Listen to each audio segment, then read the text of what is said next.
കഥ തുടരുന്നു. കാർ വന്നിടിച്ച ശക്തിയിൽ ഭിത്തിയുടെ ഒരു ഭാഗം വിണ്ടുകീറി. എന്ത് പോക്രിത്തരമാടാ ഈ കാണിക്കുന്നത്?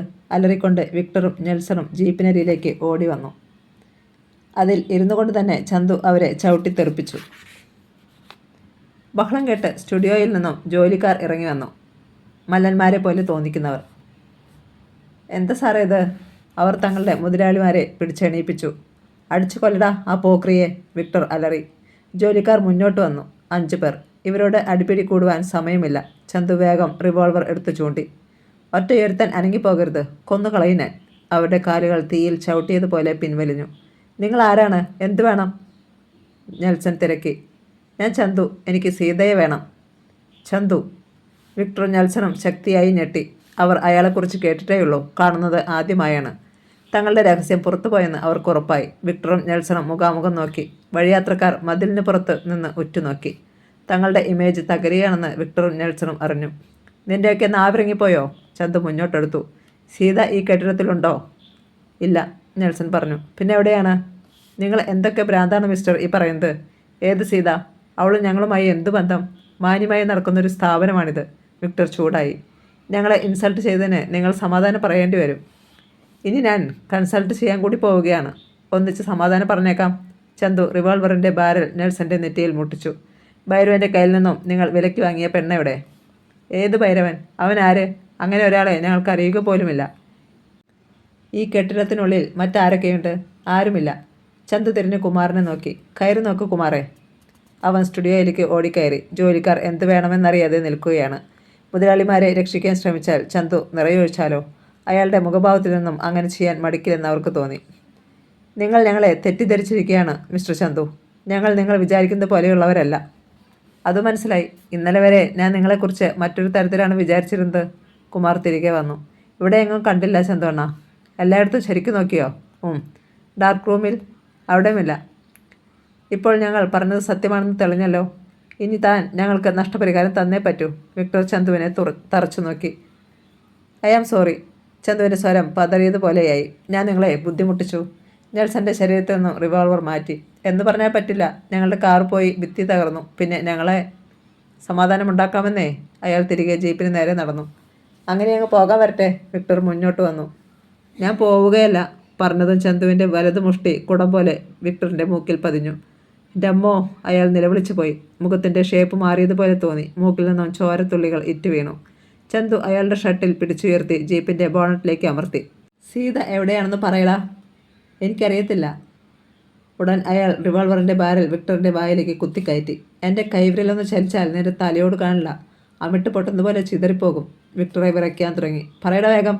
ഒരു കാട്ടുമൃഗത്തെ പോലെ ചന്തു മുരണ്ടു. സീതയെ ഇന്നലെ രാത്രിയിൽ നിങ്ങൾ കൊണ്ടുപോകുന്നില്ലേ? അയാൾക്ക് സമ്മതിക്കാതെ തരമില്ലായിരുന്നു. എന്നിട്ട് അവൾ എവിടെ? റിവോൾവർ വായിൽ നിന്നെടുക്കാതെ അയാൾ എങ്ങനെ സംസാരിക്കും? ചന്തു നെൽസനെ നോക്കി. മറുപടി നീ പറഞ്ഞാൽ മതി. കൂട്ടുകാരൻ്റെ ജീവന് നീ കൂടി ഉത്തരവാദിത്തം പറയേണ്ടി വരും. റോഡിൽ നിന്നിരുന്ന ജനങ്ങൾക്ക് കാര്യങ്ങളുടെ ഗൗരവം മനസ്സിലായി. അവർ എന്തൊക്കെയോ പിറുപിറുക്കാൻ തുടങ്ങി. വല്ലാത്തൊരവസ്ഥയിലായിരുന്നു നെൽസൺ. വിക്ടർ കാര്യങ്ങൾ സമ്മതിച്ച നിലയ്ക്ക് ഇനിയിപ്പോൾ ഒന്നും ഒളിച്ചിട്ട് കാര്യമില്ല. അവൾ ഞങ്ങളുടെ കസ്റ്റഡിയിലില്ല, നെൽസൺ പറഞ്ഞു. പിന്നെ എവിടെയാണ്? റെന്നിയുടെ അടുത്താണ്. അവനുമായി ഇതിനെന്ത് ബന്ധം? റെന്നിക്ക് വേണ്ടിയാണ് മുഖ്യമായും അവളെ വാങ്ങിയത്. പണം മുടക്കിയതും അവൻ തന്നെയാണ്. ഇന്നലെ രാത്രി മുതലേ അവൾ അവൻ്റെ താവളത്തിലാണോ? അതെ. അവിടെ മറ്റാരൊക്കെയുണ്ട്? അതറിയില്ല. റെന്നിയുടെ ചില സുഹൃത്തുക്കളുണ്ടെന്ന് മാത്രം അറിയാം. ചന്തുവിൻ്റെ കണ്ണുകൾ ചുവന്നു. ചുണ്ടുകൾ ഞെരിഞ്ഞമർന്നു. താൻ കുഞ്ഞു പെങ്ങളായി സങ്കല്പിച്ചവൾ, തന്നെ സ്നേഹപൂർവ്വ അണ്ണ എന്ന് വിളിച്ചവൾ, ജീവിതത്തിൽ ആദ്യമായി ഒരു പെങ്ങളുടെ സ്നേഹം അറിഞ്ഞത് സീതയിൽ നിന്നാണ്. ആ പെങ്ങളെ ബസ്റ്റാർഡ്സ്. വിക്ടറുടെ വായിൽ നിന്നും റിവോൾവർ വലിച്ചെടുത്തിട്ട് ചന്തു അയാളെ ചവിട്ടിമറിച്ചു.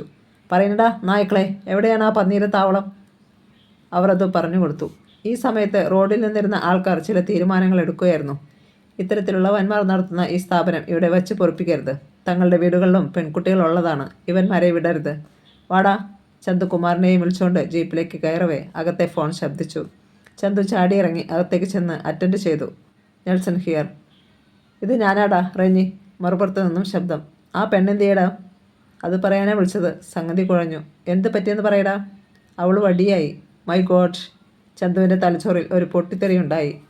അതിന് നീ വിഷമിക്കുകയും മറ്റും വേണ്ട. റെന്നിയുടെ ശബ്ദത്തിന് ഉദ്വേഗമൊന്നുമില്ല. ഇത്തരം കേസുകളൊന്നും എനിക്ക് പുത്തരിയല്ല. രാത്രിയിൽ ശവം ഞാൻ എവിടെയെങ്കിലും തട്ടിയേക്കാം. ചന്തു മൗനമായി നിന്നു. നീ എന്താ ഒന്നും പറയാത്തത്? അല്ല, ഞാൻ ചിന്തിക്കുകയായിരുന്നു. നിന്റെ ശബ്ദം തന്നെ മാറിപ്പോയല്ലോ. നെവർ മൈൻഡ്, നീ ഇങ്ങോട്ട് വാടാ. ഓക്കെ. ചന്തു റിസീവർ വെച്ചു. പിന്നെ പൊടുന്നനെ അതിൻ്റെ വയർ വലിച്ചു പറിച്ചു കളഞ്ഞിട്ട് ഫോൺ ഊക്കോടെ തറയിലേക്ക് എറിഞ്ഞു. അത് ചിതറിപ്പോയി. അമ്പരന്ന് നിൽക്കുകയാണ് വിക്ടറും നെൽസണും ജോലിക്കാരുമൊക്കെ. എടാ പട്ടി കഴിവട്ട മക്കളെ, ഒന്നിനെയും ഞാൻ ജീവനോട് വിടില്ല. ചന്തു ഭ്രാന്തനെ പോലെ പാഞ്ഞു ചെന്ന് അവരെ അടിച്ചു തെറിപ്പിച്ചു. തറയിലിട്ട് ചവിട്ടി. മുഖത്ത് കാർക്കിച്ചു തുപ്പി. സീത ചത്തടാ, എൻ്റെ പെങ്ങൾ ചത്തെന്ന്. അവന്മാർ റേപ്പ് ചെയ്തു കൊന്നു. അവളുടെ ശവം നിന്നെയെല്ലാം ഞാൻ തീറ്റിക്കും. ചന്തു എല്ലാവരെയും കൊല്ലുമെന്ന് കുമാറിന് തോന്നി. ചന്തു അണ്ണാ, അവൻ വിളിച്ചു. നീ മിണ്ടാതെ അവിടെ ഇരിക്കടാ. അയാളെ തടയാൻ അവിടെ ആരും ഉണ്ടായിരുന്നില്ല. കയ്യിലിരിക്കുന്നത് റിവോൾവറാണ്. തടസ്സം പിടിക്കാൻ ചെല്ലുന്നവൻ്റെ വയറ്റിലായിരിക്കും വെടിയുണ്ട കയറുന്നത്. അരിശൻ തെല്ലൊന്ന് കുറഞ്ഞപ്പോൾ ചന്തു ജീപ്പിൽ വേഗത്തിൽ കുതിച്ചു. അവശരായി വിക്ടറും നെൽസണും നിന്നു. റെന്നി കുടുങ്ങുമെന്ന് അവർക്കുറപ്പായി. ഫോൺ ചെയ്ത് വിവരമറിയിക്കാനും കഴിയില്ല. ഇരുവരും തളർന്നു നിന്നു. എടേ, വേഗം വാതിൽ പൂട്ടി സ്ഥലം വിടാൻ നോക്ക്. മേലിൽ ഈ പരിസരത്തെങ്ങും ഒറ്റൊരെണ്ണത്തിനെ കണ്ടുപോകരുത്, റോഡിൽ നിന്നവരിൽ ഒരാൾ പറഞ്ഞു. വിക്ടർക്ക് കോപവും വിഷമവും ഒക്കെ ഒന്നിച്ചുണ്ടായി. ആകെ നാണം കെട്ട് തല്ലും വാങ്ങി നിൽക്കുമ്പോഴാണ്. നീ നിന്റെ പാട് നോക്കി പോടാ, അയാൾ വിളിച്ചലറി. ഞങ്ങൾ കാശ് മുടക്കി തുടങ്ങിയ സ്ഥാപനമാണ്. ഞങ്ങൾക്ക് ഇഷ്ടമുള്ളത് ചെയ്യും. അതിവിടെ നടക്കത്തില്ല. ഇപ്പോൾ ഇറങ്ങിക്കോണം. മറ്റൊരാൾ. നീ പോടാ പുല്ലേ. നെൽസൺ കാരിത്തുപ്പി. ജനം ഇളകി. ആഹാ, നീ പോകത്തില്ല അല്ലേടാ. റോഡിൽ കിടന്നിരുന്ന മെറ്റൽ കൂനയിൽ നിന്നും കല്ലുകൾ പാഞ്ഞു വരാൻ തുടങ്ങി. കെട്ടിടത്തിൻ്റെ ജനാലകൾ നിമിഷങ്ങൾക്കുള്ളിൽ തകർന്നു വീണു. കല്ലേറ് കിട്ടിയ വിക്ടറും നെൽസണും ജോലിക്കാരും സ്റ്റുഡിയോയ്ക്കുള്ളിലേക്ക് ഓടിക്കയറി വാതിലടച്ചു. ജീപ്പ് പോലീസ് സ്റ്റേഷന് മുന്നിൽ വല്ലാത്തൊരു ശബ്ദത്തോടെ നിന്നു. അപ്പോൾ SI വിക്രം സ്ഥലത്തുണ്ടായിരുന്നു. ചന്തു അയാളുടെ ഓഫീസ് മുറിയിലേക്ക് കയറി ചെന്നു. അയാളെ കണ്ടപ്പോൾ വിക്രം ഒന്ന് പരുങ്ങി. എന്ത് വേണം? ഗൗരവം വിടാതെ തിരക്കി. സാർ, ഉടനെ എൻ്റെ കൂടെ ഒന്ന് വരണം. ഒരു കൊലപാതകം നടന്നിരിക്കുന്നു. ഇപ്പോഴാണെങ്കിൽ കൊലയാളിയെ നേരിട്ട് പിടിക്കാം. നിങ്ങളൊരു പരാതി എഴുതി തരൂ. ബാക്കി കാര്യങ്ങൾ ഞാൻ നോക്കിക്കൊള്ളാം. അത് പറ്റില്ല. ഇപ്പോൾ വരണം. അത് താനാണോ തീരുമാനിക്കേണ്ടത്? തൽക്കാലം അതെ. ഇപ്പോൾ നിങ്ങൾ വന്നില്ലെങ്കിൽ നാളത്തെ പത്രത്തിൽ അത് വെണ്ടയ്ക്ക വലിപ്പത്തിൽ അച്ചടിച്ചു വരും. അതുമാത്രമല്ല, കൃത്യവിലാപത്തിന് 15 ദിവസത്തേക്കെങ്കിലും സസ്പെൻഷൻ. ഒപ്പം ഏതെങ്കിലും ആനക്കാരം മലയിലേക്ക് ട്രാൻസ്ഫറും. എന്താ, കളിച്ചു നോക്കുന്നോ? നിങ്ങളുടെ മുകളിലും ഉദ്യോഗസ്ഥന്മാരുണ്ടെന്ന കാര്യം മറക്കേണ്ട. വിക്രം നിശബ്ദനായി. ചന്തു ഇപ്പോൾ അവറാച്ചൻ മുതലാളിയുടെ മാനേജറാണെന്ന് അയാൾക്കറിയാം. അവറാച്ചനാണെങ്കിൽ എല്ലാ വകുപ്പിലും നല്ല പിടിപാടുണ്ട് താനും. ഉടക്കുന്നത് പന്തിയല്ല. എന്നാൽ നമുക്ക് പുറപ്പെടാം, ചന്തു വീണ്ടും പറഞ്ഞു. അലക്ഷ്യമായി ഒന്ന് മൂടിയിട്ട് ഹെഡ് കോൺസ്റ്റബിളെ വിളിച്ച് 4-5 പോലീസുകാർ ജീപ്പിൽ കയറുവാൻ വിക്രം നിർദ്ദേശിച്ചു. ചന്തുവും കുമാറും കയറിയ ജീപ്പ് മുന്നിലും പോലീസ് ജീപ്പ് പിന്നിലും നീങ്ങി. ചാത്തുണ്ണിയുടെ റബ്ബർ എസ്റ്റേറ്റിലുള്ള ഒരു ചെറിയ കെട്ടിടത്തിൻ്റെ മതിലിനുള്ളിലാണ് യാത്ര അവസാനിച്ചത്. പുറത്തേക്ക് ഒറ്റവാതിൽ മാത്രമുള്ള കെട്ടിടം. തുറന്നു കിടന്നിരുന്ന ജനാലയിലൂടെ റെന്നി ആ കാഴ്ച കണ്ടു. അവൻ ഞെട്ടിപ്പോയി. തൻ്റെ കൂട്ടുകാരന് അവൻ ചില നിർദ്ദേശങ്ങൾ നൽകി. ചന്തു കോളിംഗ് ബെല്ലിൻ്റെ സ്വിച്ച് അമർത്തി. ചില നിമിഷങ്ങൾ കഴിഞ്ഞയുടൻ വാതിൽ തുറക്കപ്പെട്ടു. മുന്നിൽ നിൽക്കുന്ന വ്യക്തിയെ കണ്ടപ്പോൾ ചന്തു പകച്ചുപോയി. ഡോക്ടർ സുധീർ, തൻ്റെ അനുജൻ. എടാ നീ. ചന്തുവിൻ്റെ വാക്കുകൾ മുറിഞ്ഞു. സ്റ്റുപ്പിഡ്. സുധീർ പല്ലു കടിച്ചു. അയാളുടെ കണ്ണുകൾ ചുവന്നു കുറുകി. ചന്തുവിൻ്റെ ചുണ്ടിൽ ഒരു ചിരിയുണ്ടായി. തൻ്റെ അനുജൻ തന്നെ വിളിച്ച പദം കൊള്ളാം, സ്റ്റുപ്പിഡെന്ന്. സുധീർ. ചന്തു മെല്ലെ അയാളുടെ അടുത്തേക്ക് നീങ്ങി. അയാൾ 2 അടി പിന്നോട്ട് മാറി. ഇൻസ്പെക്ടർ വിക്രമും സുധീറും പരിചയക്കാരാണ്. എന്നാൽ അയാൾ ചന്തുവിൻ്റെ അനുജനാണെന്നുള്ള വസ്തുത വിക്രമത്തിൽ അത്ഭുതമുളവാക്കി. ഡോക്ടർ സുധീർ, ചാത്തുണ്ണിയുടെ കെട്ടിടത്തിൽ എന്തായിരുന്നു പരിപാടി? ചന്തു തിരക്കി. അത് ചോദിക്കാൻ താനാരാ? ഒരാൾ മറ്റൊരാളുടെ വീട്ടിൽ പോയിക്കൂടെന്ന് നിയമം വല്ലതുമുണ്ടോ? അതില്ല. പക്ഷേ അവിടെ നടക്കുന്ന പലതിനും പോകുന്ന ആൾ കൂടി ഉത്തരം പറയേണ്ടി വരും. ഇൻസ്പെക്ടർ. സുധീർ വിക്രമിൻ്റെ നേരെ തിരിഞ്ഞു. എന്തൊക്കെയാണ് ഈ മനുഷ്യൻ പറയുന്നത്? I can't understand. എനിക്കും അങ്ങനെ തന്നെ, ഇൻസ്പെക്ടർ പ്രതിവചിച്ചു. Quiet mysterious. ആരോ മരണപ്പെട്ടെന്നും കൊലയാളികളെ കാട്ടിത്തരാമെന്നും പറഞ്ഞാണ് എന്നെ വിളിച്ചുകൊണ്ട് വന്നത്. കൊലപാതകം. ഡോക്ടർ സുധീർ പൊട്ടിത്തെറിച്ചു. ഇയാൾക്ക് ഭ്രാന്താണ്. Shut up rascal. ചന്തു മുന്നോട്ടാഞ്ഞ് അയാളുടെ ഷർട്ടിൽ കുത്തിപ്പിടിച്ചു. മരിച്ചത് ആരാണെന്നും കൊലയാളികൾ ആരാണെന്നുമൊക്കെ ഞാൻ കാട്ടിത്തരാമടാ. ഇവിടെ മറ്റാരൊക്കെയുണ്ട്? ഞങ്ങൾ 2 പേർ. നിനക്കെന്താണ് ഇവിടെ കാര്യം? ഒരു പുതിയ ശബ്ദം കേട്ടിടത്തേക്ക് എല്ലാവരും നോക്കി. റെന്നി. ഇതെൻ്റെ വീടാണ്. എനിക്കിഷ്ടമുള്ളവർ ഇവിടെ വന്നെന്നിരിക്കും. അത് തിരക്കാൻ നീ ആരാണ്? ചന്തു കത്തുന്ന കണ്ണുകളോടെ അവനെ ശ്രദ്ധിച്ചു. പിന്നെ തിരിഞ്ഞ് ഇൻസ്പെക്ടറോട് പറഞ്ഞു. സാർ, ബോഡി ഇതിനുള്ളിൽ തന്നെയുണ്ട്. ബോഡിയോ? എന്ത് ബോഡി? റെന്നിയുടെ സ്വരം കനത്തു. ഇവിടെ എന്ത് പോക്രിത്തരവും കാണിക്കാമെന്ന് നിങ്ങളുടെ വിചാരമെങ്കിൽ അത് നടക്കില്ല. എനിക്കിവിടെ പരിശോധിച്ചേ പറ്റൂ, വിക്രം പറഞ്ഞു. അതിന് വാറണ്ട് വേണം, അല്ലാതെ ഞാൻ സമ്മതിക്കില്ല. തൽക്കാലം വാറണ്ട് ഇല്ലാതെ നടക്കുമോ എന്ന് ഞാനൊന്ന് നോക്കട്ടെ. ചന്തു ഇടയ്ക്ക് കയറി. ചന്തു, വിക്രം വിളിച്ചു. ഇത് നിയമത്തിൻ്റെ പ്രശ്നമാണ്. അത്യാവശ്യ ഘട്ടങ്ങളിൽ വാറണ്ട് കൂടാതെ സെർച്ച് ചെയ്യാനും എനിക്ക് കഴിയും. ഡോക്ടർ സുധീഷും റെന്നിയും പതറുന്നത് ചന്തു കണ്ടു. പറ്റില്ല ഇൻസ്പെക്ടർ, റെന്നി തടഞ്ഞു. മാറി നിൽക്കട ഇങ്ങോട്ട്. വിക്രം കൈയും കൊണ്ട് റെന്നിയെ മാറ്റി നിർത്തി. പിന്നെ പോലീസുകാരെ നോക്കി സെർച്ച്. സുധീറും റെന്നിയും വിയർപ്പിൽ കുളിച്ചു. റെന്നി വേഗം ഫോണിനരികിലേക്ക് നീങ്ങി. വേണ്ട, വിക്രം വിലക്കി. എൻ്റെ അനുവാദം കൂടാതെ ആർക്കും ഫോൺ ചെയ്യരുത്. നിമിഷങ്ങൾക്കുള്ളിൽ പോലീസുകാർ തിരികെ വന്നു. സാർ, അകത്ത് ബെഡിൽ ഒരു പെൺകുട്ടിയുടെ ശവം പുതപ്പിച്ചിട്ടിരിക്കുന്നു. സുധീറിൻ്റെയും റെന്നിയുടെയും തല കുനിഞ്ഞു. വിലങ്ങ് കൊണ്ടുവാ. സാർ. റെന്നി കൈക്കൂപ്പി. നാണം കെടുത്തരുത്. ഞാൻ ഡാഡിക്കൊന്ന് ഫോൺ ചെയ്യട്ടെ? വേണ്ട സാർ, പ്ലീസ്. ഷട്ടപ്പ്. സുധീർ ചലനശേഷി പോലും നഷ്ടപ്പെട്ടു നിൽക്കുകയാണ്. താൻ SP-യുടെ മകനാണ് എന്ന പരിഗണന പോലും ഇവിടെ കിട്ടാൻ പോകുന്നില്ല. ഇരുവരുടെയും ഓരോ കൈകൾ ചേർത്ത് വിലങ്ങ് വെച്ചു. ഇൻസ്പെക്ടറും ചന്തുവും അകത്തെ മുറിയിലേക്ക് നടന്നു. സീതയുടെ നഗ്ന ശരീരം. ചന്തു പൊട്ടിക്കരഞ്ഞുപോയി. പുറത്ത് മറ്റൊരു ജീപ്പ് വന്നു നിന്നു. അതിൽ നിന്നും പട്ടണത്തിലെ പത്രപ്രതിനിധികളും ഫോട്ടോഗ്രാഫർമാരും ഇറങ്ങി. ചന്തു ഇതിനിടെ അവർക്കും ഫോൺ ചെയ്തിരുന്നു. പിന്നീടാണ് പോലീസ് സ്റ്റേഷനിലെത്തിയത്. അവരെ കൊണ്ട് ഫോട്ടോ എടുപ്പിക്കാതിരിക്കാൻ വിക്രമിന് കഴിഞ്ഞില്ല. അല്പം കഴിഞ്ഞപ്പോൾ കരച്ചിലൊതുക്കി കൊടുങ്കാറ്റിൻ്റെ വേഗത്തിൽ ചന്തു പുറത്തേക്ക് ഓടി വന്നു. വിലങ്ങണിഞ്ഞു നിൽക്കുന്ന റെന്നിയുടെയും സുധീറിൻ്റെയും മുഖങ്ങളിൽ മാറി മാറി ഇടിച്ചു. എൻ്റെ പെങ്ങളെ നീയൊക്കെ കൊന്നില്ലടാ. നിന്നെയൊക്കെ ഇന്ന് ഞാനും കൊല്ലുമടാ. വിക്രം ഓടി വന്നു. ചന്തു സ്റ്റോപ്പ്. അയാൾ അത് ശ്രദ്ധിച്ചില്ല. റെന്നിയുടെ ഒരു പല്ല് അടർന്നു താഴെ വീണു. ചന്തു. വിക്രം കൈയും കൊണ്ട് അയാൾ അടിച്ചു. ഉടനെ അയാൾ അത് പിടിച്ചു വാങ്ങി ചവിട്ടിയൊടിച്ച് ഒരേറ് വെച്ച് കൊടുത്തു. എടാ. വിക്രം റിവോൾവർ എടുത്ത് ചൂണ്ടി. പോലീസുകാരുടെ മുന്നിൽ ഷൈൻ ചെയ്താലുണ്ടല്ലോ, കൊന്നു കുഴിച്ചു മൂടിക്കളയും. റിവോൾവർ കണ്ടപ്പോൾ ചന്തു അടങ്ങി. പോലീസ് കസ്റ്റഡിയിലെടുത്ത പ്രതികളെ കൈവയ്ക്കാൻ മാത്രം നീ ആളായോടാ? സാറിൻ്റെ പെങ്ങളെയായിരുന്നു ഇവന്മാർ ഇതുപോലെ ചെയ്തിരുന്നെങ്കിൽ സാർ നോക്കി നിൽക്കുമായിരുന്നോ? ചന്തു. Sorry sir. അയാൾ വീണ്ടും കരഞ്ഞു. അവൾ എൻ്റെ പെങ്ങളായിരുന്നു. എൻ്റെ അമ്മ പ്രസവിക്കാത്ത എൻ്റെ കുഞ്ഞു പെങ്ങൾ. ഇൻസ്പെക്ടർ ആംബുലൻസിനും SP ഓഫീസിലേക്കും ഫോൺ ചെയ്തു. My God. SP വിജയദാസിന് അത് വിശ്വസിക്കാൻ കഴിഞ്ഞില്ല. വിക്രം. സത്യമാണോ നിങ്ങൾ പറയുന്നത്? Yes sir. എന്ത് വേണമെന്ന് അദ്ദേഹത്തിന് ഒരു പിടിയും കിട്ടിയില്ല. ഞാൻ അവിടേക്ക് വരാം, അവസാനം അദ്ദേഹം പറഞ്ഞു. ചാത്തുണ്ണിക്കും ശിരസിനേറ്റ ഒരു പ്രഹരമായിരുന്നു റെന്നിയുടെ അറസ്റ്റ്. ആകെ നാറിയിരിക്കുന്നു. 2 ദിവസങ്ങൾ കഴിഞ്ഞിരിക്കുന്നു. വെള്ളിയാഴ്ച പബ്ലിക് ഹോളിഡേയും ശനി സെക്കൻഡ് സാറ്റർഡേയും ആയതിനാൽ ഇനി ജാമ്യത്തെക്കുറിച്ച് ചിന്തിക്കണമെങ്കിൽ തിങ്കളാഴ്ചയെ സാധിക്കൂ. പത്രക്കാർ ഫോട്ടോ സഹിതം അമിത പ്രാധാന്യത്തോടെ വാർത്തകൾ പടച്ചുവിട്ടിരിക്കുന്നു. നാറികൾ. ഇനി എങ്ങനെ മനുഷ്യൻ്റെ മുഖത്ത് നോക്കും? ഒരാളെ വെടിവെച്ച് കൊന്നിരുന്നെങ്കിൽ അതിനും അന്തസ്സുണ്ടായിരുന്നു. ഇതങ്ങനെയാണോ? പാലമുട്ടിലെ സകല ജനങ്ങളുടെയും അകമ്പടിയോടെയായിരുന്നു സീതയുടെ മൃതദേഹം സംസ്കരിച്ചത്. കിട്ടിയ അവസരം രാഷ്ട്രീയ പാർട്ടികളും ശരിക്കും വിനിയോഗിക്കുകയാണ്. ചാത്തുണ്ണിക്ക് പുറത്തിറങ്ങാൻ പറ്റാത്ത അവസ്ഥ. ഭൈരവനും കൂട്ടുകാരും പോലീസ് കസ്റ്റഡിയിലായി. സ്റ്റാർ സ്റ്റുഡിയോയുടെ മാനേജരായ വിക്ടറും നെൽസണും മുങ്ങി. എവിടെയാണെന്നൊരു വിവരവുമില്ല. എന്തായാലും തക്ക സമയത്ത് ചന്തു ഇടപെട്ടതുകൊണ്ട് ഇത്രയെങ്കിലുമായി, അവറാച്ചൻ മുതലാളി പറഞ്ഞു. ചന്തു അനങ്ങിയില്ല. സീതയുടെ മരണം അത്രമാത്രം അയാളെ വേദനിപ്പിച്ചിരുന്നു. കോടതി അവരെ ശിക്ഷിച്ചില്ലെങ്കിൽ ഞാൻ അവരെ വെറുതെ വിടില്ല. ആത്മകഥം പോലെയായിരുന്നു അയാളുടെ ശബ്ദം. തിങ്കളാഴ്ച റെന്നിക്കും സുധീറിനും ജാമ്യം കിട്ടി. അവർക്ക് വേണ്ടി ബാറിലെ ഏറ്റവും പ്രഗത്ഭരായ അഡ്വക്കേറ്റുമാരാണ് കോടതിയിൽ ഹാജരായത്. വീട്ടിലെത്തിയ ഉടനെ ചാത്തുണ്ണി റെന്നിയോട് ചീറി. എടാ, സ്വന്തം സുരക്ഷിതത്വം ഉറപ്പുവരുത്താൻ കഴിയാത്തവന്മാരെ ഇത്തരം വൃത്തികെട്ട പണികൾക്ക് പോകരുത്. കെട്ടിടത്തിന് പിന്നിൽ ഒരു വാതിൽ ഉണ്ടാക്കി വെച്ചിരുന്നെങ്കിൽ ഞങ്ങൾ കുടുങ്ങത്തില്ലായിരുന്നു. പൊന്നു ചീത്തയാതിന് തട്ടാനെ മാത്രം കുറ്റപ്പെടുത്തിയിട്ട് കാര്യമില്ല. അല്പം ദീർഘവീക്ഷണമൊക്കെ വേണം. എല്ലാത്തിനും കാരണക്കാരൻ അവൻ ഒരുത്തനാണ്, ആ ചന്തു. അവനെ ഇനി ജീവനോടെ വിട്ടിട്ട് കഥയില്ല, റോബിൻ പറഞ്ഞു. ഇവന്മാരെ ഈ ചെറ്റത്തരം കാണിച്ചതിനും അവനാണോ കാരണം? പിന്നെ അവനെ അങ്ങ് ഞൊട്ടുമെന്ന് നീയൊക്കെ പറയാൻ തുടങ്ങിയിട്ട് നാളെ ഏറെയായി. ഡാഡി നോക്കിക്കോ, ഒരു ദിവസം നേരെ പുലരുന്നത് അവൻ്റെ മരണവാർത്തയുമായിട്ടായിരിക്കും. ഈ നേരത്തെ സുധീറും തൻ്റെ വീട്ടിലെത്തിയിരുന്നു. ഡോക്ടർ മെറീന ഭർത്താവിനെ പുച്ഛത്തോടു കൂടി നോക്കി. അയാളത് അവഗണിച്ചു കളഞ്ഞു. സുധീർ തങ്ങളുടെ കിടപ്പറയിലേക്ക് കയറിയപ്പോൾ അവൾ പിന്നാലെ ചെന്നു. നിങ്ങൾക്ക് നാണമില്ലല്ലോ ഇങ്ങനെ ഞെളിഞ്ഞു നടക്കാൻ. അയാൾ അവളെ കോപത്തോടെ നോക്കി. ഒരു ഡോക്ടർ. ഇതിൽ ഭേദം നിങ്ങൾക്ക് ഏതെങ്കിലും വേശ്യാലയത്തിൽ പോയിക്കൂടായിരുന്നോ? മെറീനെ, ശാസന രൂപത്തിൽ അയാൾ വിളിച്ചു. എന്താ, വിളിച്ച് പേടിപ്പിക്കുകയാണോ? അവൾ ചുണ്ടുകൾ വക്രിച്ചു. അമ്മ ജഡ്ജി ആയതുകൊണ്ട് മകന് ജാമ്യം കിട്ടി, അല്ലെങ്കിൽ കാണാമായിരുന്നു. അവർ പുളുത്തിയാനെ. നീ പൊടിപ്പുല്ലേ. ദേ, പിന്നെ ഒരു കാര്യം, എന്നെ ഭരിക്കാൻ വന്നേക്കരുതെന്ന് ഞാൻ നേരത്തെ നിന്നോട് പറഞ്ഞിട്ടുള്ളതാണ്. ആര് വരുന്നു നിങ്ങളുടെ അടുത്ത്? എനിക്കിഷ്ടമുള്ളതുപോലെ ഞാൻ ചെയ്യും. അതിന് നിൻ്റെ സർട്ടിഫിക്കറ്റൊന്നും എനിക്കാവശ്യമില്ല. പുറത്തേക്കിറങ്ങുമ്പോൾ തൊലി പൊളിയുകയാ.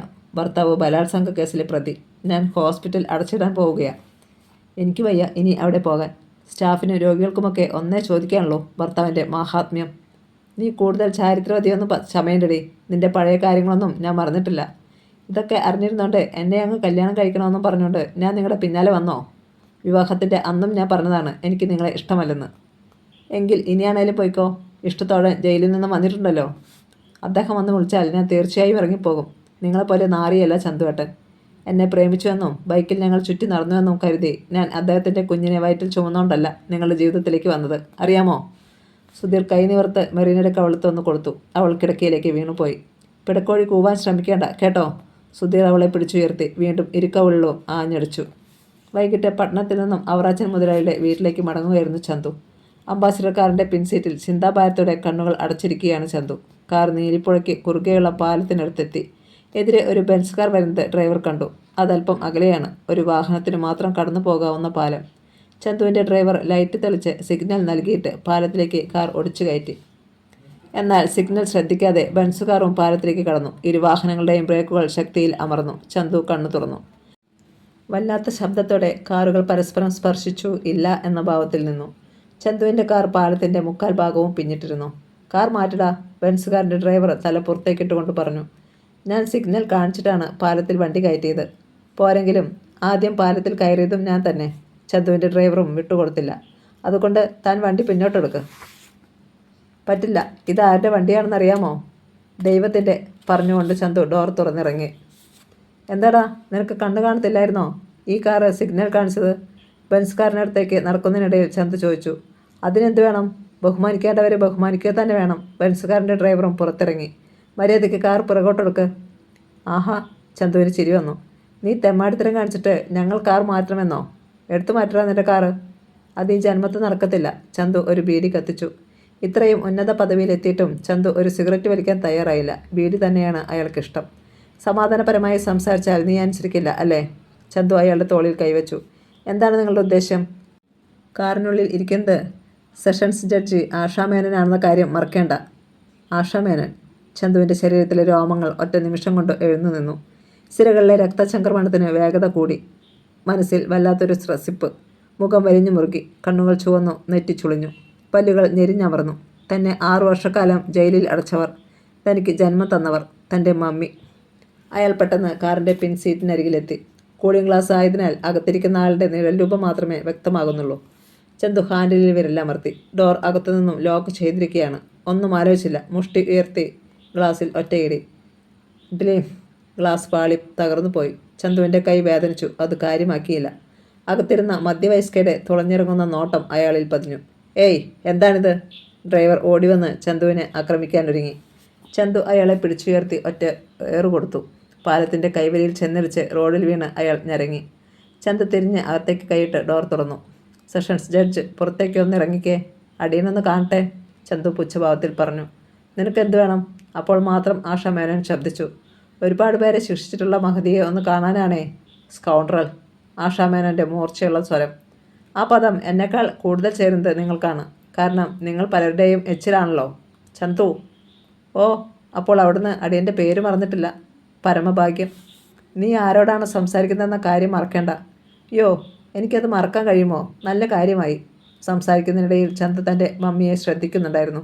കഴിഞ്ഞ 6 വർഷക്കാലങ്ങൾ അവർക്ക് കാര്യമായ മാറ്റങ്ങളൊന്നും ഉണ്ടാക്കിയിട്ടില്ലെന്ന് അയാൾ ഓർത്തു. വീട്ടിൽ എല്ലാവർക്കും സുഖം തന്നെയല്ലേ മമ്മി? അവർ അതിന് മറുപടി പറഞ്ഞില്ല. മൂത്ത മകന് 6 വർഷത്തെ കഠിന തടവ് വിധിച്ച ജഡ്ജി ഇളയ മകന് എന്താണാവോ ശിക്ഷ നൽകാൻ പോകുന്നത്? അവൻ ചെയ്തത് വലിയ തെറ്റാ, റേപ്പും മർഡറും. ഡ്രൈവർ, ആഷാമേനൻ അസഹ്യതയോടെ വിളിച്ചു. റോഡിൽ നിന്നും ഒരു വിധാന അയാൾ എണീറ്റ് വന്നു. കാർ റിവേഴ്സ് എടുക്ക്, ഈ തെമ്മാടികൾ പോകട്ടെ. സാർ. ഡ്രൈവർ അമ്പരന്ന് പോയി. വേഗം. റോഡിലൂടെ കാൽനടയായി വന്നവരിൽ പലരും ഈ കാഴ്ച കണ്ടു. ഡ്രൈവർ കാർ പിന്നോട്ടെടുത്ത് വഴിയൊരുക്കി. ചന്തു കാറിൽ കയറി. അംബാസിഡർ കാർ പാഞ്ഞുപോയി. സെഷൻസ് ജഡ്ജ് ആഷാമേനോൻ വീട്ടിലെത്തുമ്പോൾ SP വിജയദാസും ഡോക്ടർ സുധീറും സംസാരിച്ചിരിക്കുകയായിരുന്നു. ചെന്നപാടെ ആഷാമേനോൻ ഭർത്താവിനോട് പറഞ്ഞു. ഇങ്ങനെയാണെങ്കിൽ ഞാനിനി കോടതിയിൽ പോകുന്നില്ല. ഭർത്താവ് SP ആണെന്ന് പറഞ്ഞിട്ട് എന്താ കാര്യം? ജഡ്ജിയും ഭാര്യയുമായ എനിക്ക് മര്യാദയ്ക്ക് വഴിയെ സഞ്ചരിക്കാൻ കഴിയില്ലെന്ന് വന്നാൽ? എന്തുണ്ടായിടി? വിജയദാസ് ഉദ്ദേഹത്തെ തിരക്കി. ആഷ കിതച്ചു. പറ മമ്മി, ഉണ്ടായത് എന്താണ്? അവൻ, ആ ചന്തു, എന്നെ വഴിയിൽ വെച്ച് ആക്ഷേപിച്ചു. ഞാൻ പലരുടെയും എച്ചിലാണെന്ന് വരെ അവൻ പറഞ്ഞു. വഴിയെ വന്ന പലരും പുച്ഛത്തോടെയാണ് എന്നെ നോക്കിയത്. Bloody bitch. SP ചാടി എണീറ്റു. ഇന്ന് അവൻ്റെ എല്ല് ഞാൻ ഊരും. ഡാഡി ഒന്ന് ഇറങ്ങ്. എന്ത് വേണമെന്ന് നമുക്ക് ഒന്ന് ആലോചിക്കാം. സുധീർ പറഞ്ഞിട്ട് മമ്മിയെ നോക്കി. എങ്ങനെയായിരുന്നു മമ്മി സംഭവം? ഉണ്ടായത് പൊടിപ്പും തൊങ്ങലും ചേർത്ത് അവർ പറഞ്ഞു കേൾപ്പിച്ചു. മതി, ഇത് തന്നെ ധാരാളം. സെഷൻസ് ജഡ്ജിയെ വഴിയിൽ വെച്ച് തടഞ്ഞ് അധിക്ഷേപിച്ചതിന് അവനെ കസ്റ്റഡിയിലെടുക്കാം. പിന്നീട് എന്ത് വേണമെന്ന് എനിക്കറിയാം. വിജയദാസ് ഒരു തീരുമാനത്തിലെത്തി. അങ്ങനെയായാൽ സംഗതി വഷളാകും. എങ്ങനെ? വാർത്ത പത്രക്കാർ അറിയും. അവൻ നമ്മുടെ മകനാണെന്ന് പത്രത്തിൽ വരും. അതൊക്കെ വേണ്ടാത്ത പൊല്ലാപ്പുകളാണ്. അതുമാത്രമല്ല, സുധീർ ഇടയ്ക്ക് കയറി പറഞ്ഞു, അവറാച്ചൻ്റെ കൂടെയാണ് അയാൾ. അവറാച്ചൻ എല്ലാ തലങ്ങളിലും നല്ല പിടിപാടുള്ള ആളാണ്. പോരെങ്കിൽ ആഭ്യന്തരമന്ത്രിയുടെ ചേരിയിലാണ് അയാൾ. ഈ സംഭവം അത്രയും വാതിലിന് പിന്നിൽ മറിഞ്ഞു നിന്ന് കേൾക്കുകയായിരുന്നു ഡോക്ടർ മെറീന. തൻ്റെ അമ്മാവിയമ്മയ്ക്ക് ആവശ്യത്തിന് കിട്ടിയെന്നറിഞ്ഞപ്പോൾ അവൾക്ക് സന്തോഷമായി. പിന്നെ ഏത് രീതിയിൽ അവനെ ഒതുക്കും? വിജയദാസ് ചിന്താധീനനായി മുറിയിൽ അങ്ങിങ്ങ് നടന്നു. തക്കതായ ഒരു കുറ്റം ചുമത്തി ജീവപര്യന്തത്തിൽ കുറയാത്തൊരു ശിക്ഷ നൽകി അവനെ അകത്താക്കുന്നതാണ് ഉത്തമം. അതൊക്കെ എനിക്ക് വിട്ടു തന്നേരെ. കോടതിയും കേസുമൊന്നുമില്ലാതെ അയാളെ ഞാൻ ഒതുക്കാം, സുധീർ അഭിപ്രായപ്പെട്ടു. പക്ഷേ പാളിപ്പോയാൽ സംഗതി ആകെ കുഴയും. എസ്.പിയുടെ താക്കീത്. അതൊന്നുമില്ല, ഞാൻ ഏറ്റു. സുധീറിൻ്റെ കണ്ണുകളിൽ വന്യമായ ഒരു തിളക്കമുണ്ടായി. അകത്തു നിന്നിരുന്ന മെറീനയുടെ ഹൃദയം വിങ്ങി. ആ സംഭാഷണം അവിടെ അവസാനിച്ചു. ഓരോരുത്തരും അവരവരുടെ മുറികളിലേക്ക് പോയി. അല്പം കഴിഞ്ഞപ്പോൾ എസ്.പി വിജയദാസ് മകനെ വിളിച്ചു. ഞാൻ ആ ഇൻസ്പെക്ടറോട് പറഞ്ഞു നോക്കി. അയാൾ അടുക്കുന്നില്ല. ചന്തുവിനെയും അവറാച്ചനെയും പേടിച്ചാണെന്ന് സ്പഷ്ടം. അതല്ലെങ്കിൽ അയാൾക്ക് വേണ്ടത്ര പണം അവർ കൊടുത്തിരിക്കും. സുധീറിൻ്റെ മുഖം മ്ലാനമായി. അപ്പോൾ അത്ര പെട്ടെന്ന് ഊരിപ്പോരാവുന്ന കേസല്ല ഇത്. ആ വിക്രം സാക്ഷി പറഞ്ഞാൽ ആകെ കുഴയും. അയാളെ സ്ഥലം മാറ്റിയാലോ? അതുകൊണ്ട് പ്രയോജനമില്ല. പിന്നെ ഒറ്റ വഴിയേ ഉള്ളൂ. വിജയദാസ് പുത്രൻ്റെ കാതിൽ എന്തൊക്കെയോ മന്ത്രിച്ചു. അടുത്ത ദിവസം രാവിലെ ഇൻസ്പെക്ടർ വിക്രം സ്റ്റേഷനിലേക്ക് പോകാൻ കുളിച്ച് തയ്യാറായി. ഭാര്യ യൂണിഫോം അലക്കി തേച്ചത് എടുത്ത് കിടക്കയിൽ വച്ചു കൊടുത്തു. എന്താടി ഭാര്യയെ ഇതൊക്കെ? എന്നെ ഒന്ന് ഇടിപ്പിച്ചു തരാൻ നിനക്ക് വയ്യേ? വിക്രം തിരക്കി. പോലീസ് ഇൻസ്പെക്ടർ രാവിലെ കൊച്ചു വർത്താനം പറയുന്നല്ലോ. നിർബന്ധമാണോ സാറേ? സുധ ചോദിച്ചു. അവൾ സുന്ദരിയാണ്, കുട്ടികളൊന്നുമില്ല. ആണെന്ന് ചോദിച്ചാൽ അതെ. എങ്കിൽ ഞാൻ വേലക്കാരി തള്ളയെ വിളിക്കാം. പറഞ്ഞതും അവൾ ഓടിക്കളഞ്ഞു. നീ മേടിക്കും. വിക്രം യൂണിഫോം അണിഞ്ഞു കഴിഞ്ഞപ്പോഴേക്കും സുധ അരികിലെത്തി. ഞാൻ പറഞ്ഞ കാര്യം മറക്കരുത്. രാവിലെ തന്നെ ഒന്ന് ഫോൺ ചെയ്ത് പറഞ്ഞേക്കണം 2 സീറ്റ് ഒഴിച്ചിട്ടേക്കാൻ. ഓ പിന്നെ, എൻ്റെ അമ്മാവിയപ്പൻ്റെ വകയല്ലേ സിനിമ തിയേറ്റർ. ഒരു പോലീസ് ഉദ്യോഗസ്ഥനായാൽ ഇങ്ങനെയൊക്കെ കൂടിയാ വില തെളിയിക്കേണ്ടത്. അയ്യടി, നിന്നെ കൊണ്ടുപോയി ഇന്ന് സിനിമ കാണിച്ചേക്കാം. പോരെ? അതിന് കൂടുതൽ സോപ്പിംഗ് വേണ്ട. എന്നാൽ പോയി ഷവറിൻ്റെ കീഴിൽ നിന്ന് സോപ്പ് അങ്ങ് കഴുകിക്കളഞ്ഞേര്. ഇരുവരും പൊട്ടിച്ചിരിച്ചു. വിക്രം അവളെ ചേർത്ത് പിടിച്ച് ഇരു കവിളുകളിലും ഓരോ ചുംബനങ്ങൾ നൽകി. ഈ സമയം ഫോൺ ശബ്ദിച്ചു. സുധയെ വിട്ടിട്ട് വിക്രം റിസീവർ എടുത്തു. Yes, Vikram here. ഇത് ഞാനാ സാറേ, സുധീർ. ഓ, എന്ത് വേണം രാവിലെ? എൻ്റെ പേര് കേട്ടപ്പോഴേ സാറിന് ഗൗരവം വന്നോ? താൻ വിളിച്ചത് എന്തിനാണെന്ന് പറയൂ. സാർ, താങ്കൾ പറയുന്നത് എന്ത് വേണമെങ്കിലും ഞാൻ ചെയ്യാം. പണമാണെങ്കിൽ അങ്ങനെ. അതല്ലെങ്കിൽ താങ്കൾ പറയുന്നിടത്ത് താങ്കൾ പറയുന്ന ആളുടെ പേരിൽ വസ്തു വാങ്ങുകയാണെങ്കിൽ അങ്ങനെ. ഏതിനും ഞാൻ തയ്യാറാണ്. നിങ്ങൾ രാവിലെ സ്വഭാവത്തോടു കൂടി തന്നെയാണോ സംസാരിക്കുന്നത്? യെസ് സാർ, അയാൾ തുടർന്നു. എനിക്ക് രക്ഷപ്പെടണം. സാർ സാക്ഷി പറയരുത്. ഷട്ടപ്പ്. ഇതിനാണോ രാവിലെ വിളിച്ചത്? സാർ, ശരിക്കും ആലോചിച്ചിട്ട് മതി. മിസ്റ്റർ സുധീർ, ഇനി മേലിൽ ഈ കാര്യത്തിന് നിങ്ങൾ എന്നെ വിളിക്കരുത്. ഓഹോ, സുധീറിൻ്റെ പരിഹാസിച്ചിരി. അവറാച്ചനും ചന്തുവും കൂടി തനിക്ക് എന്ത് തന്നു? പണമോ പെണ്ണോ? എടാ, വിക്രമൻ്റെ മുഖത്തേക്ക് രക്തം ഇരച്ചു കയറി. താൻ പേടിപ്പിക്കാതെടോ. എനിക്കെതിരെ താൻ സാക്ഷി പറഞ്ഞാൽ എന്തിന്? പറയാൻ താൻ ഉണ്ടായിരിക്കില്ല. നമുക്ക് കാണാം. ഓക്കെ. വിക്രം റിസീവർ വെച്ചു. ആരായിരുന്നു? സുധ തിരക്കി. ഒരു പഞ്ഞ റാസ്കൽ. ഇൻസ്പെക്ടർ തൊപ്പിയെടുത്ത് തലയിൽ വെച്ചു. പോട്ടെ. വിക്രം ജീപ്പിൽ കയറി സ്വയം ഡ്രൈവ് ചെയ്തു. തികച്ചും ശാന്തമായ ഒരു ഭാഗത്തായിരുന്നു അയാളുടെ വാടക വീട്. നിരപ്പായ റോഡ് കഴിഞ്ഞപ്പോൾ ഒരു വശം അഗാധമായ കൊക്കയുള്ള ഇറക്കത്തിൻ്റെ തുടക്കമായി. സുധീറിനോടുള്ള കോപം മനസ്സിൽ പതയുകയായിരുന്നു. ഇനി കയ്യിൽ കിട്ടിയാൽ 4 പൊട്ടിക്കണമെന്ന് തന്നെ അയാൾ തീരുമാനിച്ചു. സാമാന്യം വേഗത്തിലാണ് ജീപ്പ് ഓടിക്കുന്നത്. ഇടയ്ക്കിടെ കൊടും വളവാണ്. താഴെ നിന്നും ഒരു ലോറി കയറി വരുന്നത് കണ്ടു. കഷ്ടിച്ച് 2 വണ്ടികൾക്ക് പോകാവുന്ന വീതി ചിലയിടങ്ങളേ ഉള്ളൂ. ലോറി അടുത്തെത്താറായി. മുന്നിൽ വളവ്. കൊക്കയിൽ നിന്നും തലയുയർത്തി നിൽക്കുന്ന വൃക്ഷങ്ങളുടെ തളിരിലകളിൽ സൂര്യപ്രകാശം തട്ടി തിളക്കമുണ്ടായി. വിക്രം ബ്രേക്ക് അമർത്തി. അയാളുടെ നെറ്റിയിൽ ചുളിവുകൾ വീണു. ജീപ്പ് നിൽക്കുന്നില്ല. ബ്രേക്കിൽ പൂർണ്ണമായും കാൽ അമർന്നു. ഇല്ല, ബ്രേക്ക് കിട്ടുന്നില്ല. വിക്രത്തിൻ്റെ ഉള്ളിൽ തീയാളി. ഒരേപോലെയാണ് ലോറിയും ജീപ്പും വളവിനരികിലെത്തിയത്. വിക്രം ജീപ്പ് വെട്ടിച്ചു. പക്ഷേ നിയന്ത്രണം തെറ്റിയ അത് ലോറിയിൽ ചെന്നിടിച്ചിട്ട് താഴേക്ക് മറിഞ്ഞു. കൊക്കയിലേക്ക്. ഒരു വൃക്ഷത്തിൻ്റെ ശിഖരം അതിനിടയിൽപ്പെട്ട് ഇരിഞ്ഞു തൂങ്ങി. ഇൻസ്പെക്ടർ വിക്രം മരിച്ചു. രാവിലെ ഓഫീസിലേക്ക് പോകുവാൻ ഭാവിക്കുമ്പോഴാണ് ചന്തുവിന് ഫോൺ വന്നത്. അയാളുടെ നെറ്റിയിൽ ചുളിവുകളുണ്ടായി. എങ്ങനെയായിരുന്നു സംഭവം? ജീപ്പിൻ്റെ ബ്രേക്ക് പോയതായിരിക്കണം. എതിരെ കയറ്റം കയറി വന്ന ലോറിയുമായി കൂട്ടിയിടിച്ച് കൊക്കയിലേക്ക് മറിയുകയായിരുന്നു. ചന്തു മൗനം. പിന്നെ തിരക്കി. മൃതദേഹം ഗവൺമെൻറ് ഹോസ്പിറ്റലിലാണ്. റിസീവർ വെച്ചിട്ട് ചന്തു കാറിൽ കയറി. അവറാച്ചൻ മുതലാളി രാവിലെ എവിടെയോ പോയതാണ്. ചന്തു നേരെ ഗവൺമെൻറ് ഹോസ്പിറ്റലിലെത്തി. മൃതദേഹം കണ്ടു. അവിടെ വാവിട്ട് കരഞ്ഞുകൊണ്ടിരിക്കുന്ന ഒരു യുവതിയിൽ അയാളുടെ കണ്ണുകൾ ഉടക്കി. സുധ, ഇൻസ്പെക്ടറുടെ ഭാര്യ. ചന്തു തിരികെ ഓഫീസിലേക്ക് പോയി. പട്ടണത്തിൽ തലയുയർത്തി നിൽക്കുന്ന ഒരു 4 നില കെട്ടിടത്തിൻ്റെ 3-ാം നിലയിലാണ് അവറാച്ചൻ്റെ എല്ലാ ബിസിനസ് സ്ഥാപനങ്ങളുടെയും ഓഫീസുകൾ. ആ ഒരു നില മുഴുവനും ഓഫീസ് കാര്യങ്ങൾക്ക് മാത്രമാണ്. 4 വർഷങ്ങൾക്ക് മുൻപാണ് അവറാച്ചൻ ആ കെട്ടിടം പണി കഴിപ്പിച്ചത്. ചന്തു കസേരയിലിരുന്നു. പ്യൂൺ കടന്നു വന്നു. സാർ, ഒരു സ്ത്രീ 4-5 തവണ ഫോൺ ചെയ്തിരുന്നു. സ്ത്രീയോ? അതെ സാർ. അവരെന്ത് പറഞ്ഞു? സാറിൻ്റെ ഒന്ന് മാത്രം തിരക്കി. ഇല്ലെന്ന് പറഞ്ഞപ്പോൾ വീണ്ടും വിളിക്കാമെന്ന് പറഞ്ഞ് റിസീവർ വയ്ക്കുകയായിരുന്നു. സ്ത്രീ അതാരാണെന്ന് ചന്തുവിന് മനസ്സിലായില്ല. തന്നെ വിളിക്കാൻ സ്ത്രീകൾ ആരുമില്ലല്ലോ എന്ന് അയാൾ ഓർമ്മിക്കുകയും ചെയ്തു. ഉടനെ വീണ്ടും ഫോൺ ബെല്ലടിച്ചു. അത് അവരായിരിക്കും സാർ. താൻ പോയിക്കോ. ചന്തു റിസീവർ എടുത്തു. ചന്തുവേട്ടനാണോ? അപ്പുറത്തു നിന്നും ഒരു പരിചിത സ്വരം. അതാരുടേതാണെന്ന് മനസ്സിലാക്കാൻ അയാൾക്ക് ഒരു നിമിഷം വേണ്ടി വന്നു. മെറീന. എൻ്റെ ശബ്ദം ചന്തുവേട്ടൻ മറന്നിട്ടില്ല. ചന്തുവിൻ്റെ ഹൃദയത്തിൽ എവിടെയോ ഒരു പോറലുണ്ടായി. ഒരിക്കലും മറക്കാൻ കഴിയുന്ന പ്രവൃത്തികളല്ലോ താൻ ചെയ്തത്. അയാൾ തിരിച്ചടിച്ചു. ചന്തുവേട്ടാ. മെറീനയുടെ സ്വരം ആർദ്രമായി. ഡോക്ടർക്ക് എന്തു വേണം? അയാൾ ശബ്ദം മാറ്റി. പരിഹസിക്കുകയാണോ? എന്നെ കൂടുതൽ പരീക്ഷിക്കരുത്. ചന്തുവേട്ടാ, എൻ്റെ അനുജൻ്റെ ഭാര്യയായതിനാൽ ചേട്ടാന്ന് വിളിക്കാനുള്ള അവകാശത്തെ ഞാൻ നിഷേധിക്കുന്നില്ല. അല്ലാതെ എനിക്ക് ചേട്ടാന്ന് വിളിച്ചുകൂടെ? എങ്ങനെ? ഞാൻ നിൻ്റെ സഹോദരനുമല്ല. മനസ്സിൽ ഇപ്പോഴും തീർത്താൽ തീരാത്ത പക കാണുമെന്ന് എനിക്കറിയാം. രാവിലെ എനിക്ക് ഒരുപാട് ജോലിയുണ്ട്. വിളിച്ചത് എന്തിനാണെന്ന് പറഞ്ഞാൽ അത്രയ്ക്ക് ധൃതിയാണോ? ഒരിക്കൽ എൻ്റെ ശബ്ദം കേൾക്കാൻ വേണ്ടി മാത്രം ചന്തുവേട്ടൻ മണിക്കൂറുകൾ വേണമെങ്കിലും റിസീവർ കാതിൽ വെച്ചുകൊണ്ടിരിക്കാൻ ഒരുക്കമായിരുന്നു. Shut up bloody daughter of bitch. ചന്തുവിൻ്റെ ശബ്ദം കടുത്തു.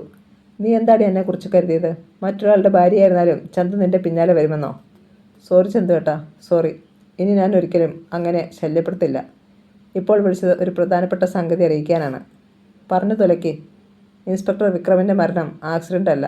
പിന്നെ? ചന്തുവിൻ്റെ നട്ടലിനുള്ളിൽ ഒരു തരിപ്പുണ്ടായി. കൊന്നതാണ്. എങ്ങനെ?